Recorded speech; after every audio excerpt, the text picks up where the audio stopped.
गंगापुर नाम का एक गांव था जो पहले बहुत खुशहाल गांव था। उस गांव को शायद किसी की नजर ही लग गई थी, क्योंकि अब उस गांव के लोग कुछ सालों से बहुत ही परेशान रहते थे। उस गांव में पहाड़ों के पास एक गुफा थी। उस गुफा में एक जिन्न रहता था, जिसकी वजह से गांव के लोग बहुत ही परेशान रहते थे। वो जिन्न गांव के लोगों को बहुत परेशान करता था। जिन्न को कैद करने के लिए उसी गुफा में एक चिराग भी था, लेकिन किसी की हिम्मत नहीं थी कि वो गुफा में जाकर जिन्न को चिराग में कैद कर सके।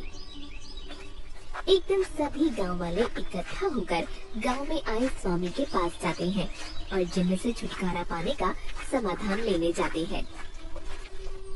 स्वामी जी, हमारी रक्षा कीजिए, हम सबको उस जिन से बचाइए। हर महीने वो हम गांव वालों से बहुत सारा खाना लेता है, जिसकी वजह से हमारी समस्याएं धीरे धीरे बढ़ रही हैं। हम सब गांव वाले बहुत परेशान हो चुके हैं।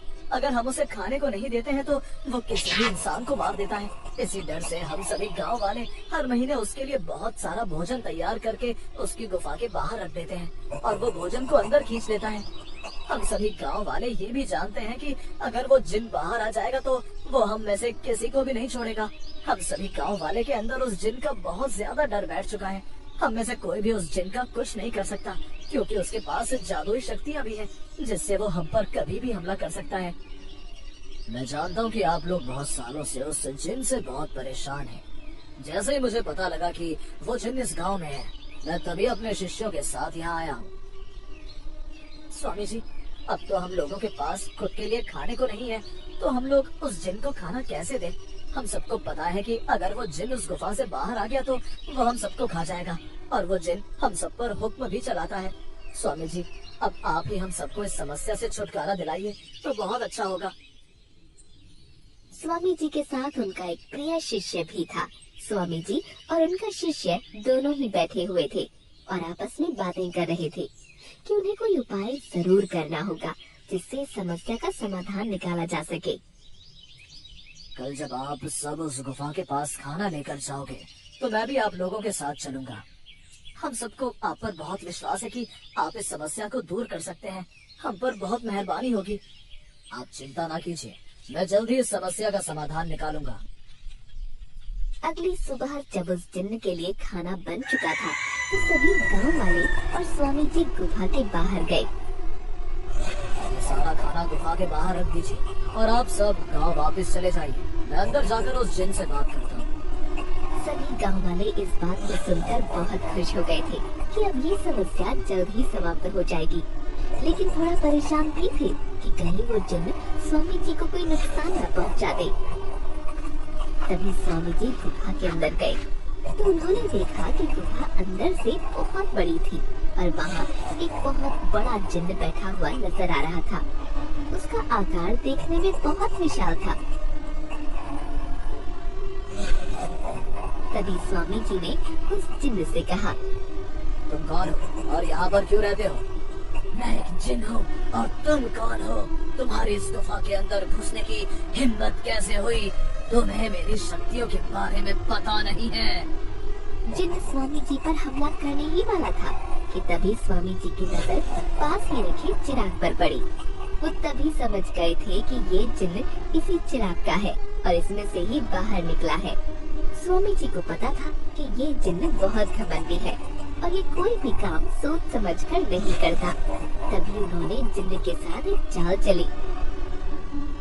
तुम इतने बड़े नजर आते हो, तुम हमारी तरह तो दिखाई नहीं देते हो। तुम्हारा साइज बहुत बड़ा है, इसलिए तुम्हें बहुत ज्यादा भूख लगती है और इसलिए गांव वालों को भी अधिक खाना बनाना पड़ता है। जब मैं अंदर आया तो मैंने देखा था कि इस गुफा का द्वार बहुत ही छोटा है, लेकिन तुम तो बहुत बड़े हो, तो तुम इस द्वार को कैसे पार करते हो?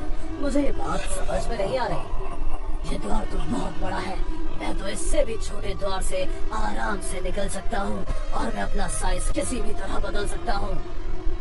मुझे तुम्हारी बात पर बिल्कुल भी यकीन नहीं हो रहा है कि तुम अपना साइज बदल सकते हो। मैं तो बहुत सालों से इस चिराग के अंदर रह रहा था, मुझे किसी ने बाहर निकाल दिया था।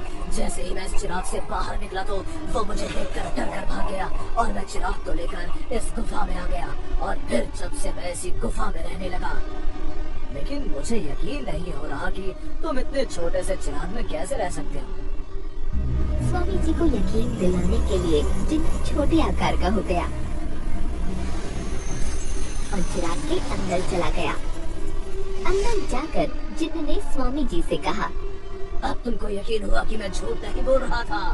स्वामी जी ने जल्दी से चिराग को उठाया और ऊपर से चिराग को बंद कर दिया कि तभी जिन्न की आवाज आई, मुझे बाहर निकालो, तुम ये सही नहीं कर रहे, मुझे बाहर निकालो।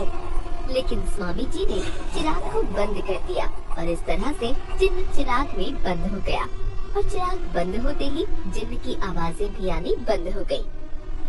और फिर स्वामी जी चिराग को लेकर गुफा से बाहर आ गए।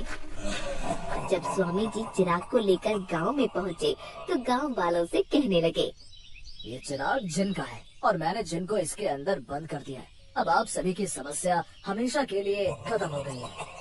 अब हमें इस चिराग को तालाब में डाल देना चाहिए, जिससे कि ये कभी भी किसी के हाथ में ना आए और ये समस्या दोबारा पैदा ना हो जाए।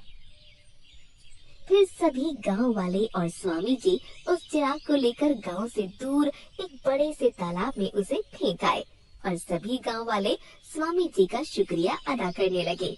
उसके बाद वो जिन्न कभी भी बाहर नहीं आया और सभी लोग खुशी खुशी रहने लगे।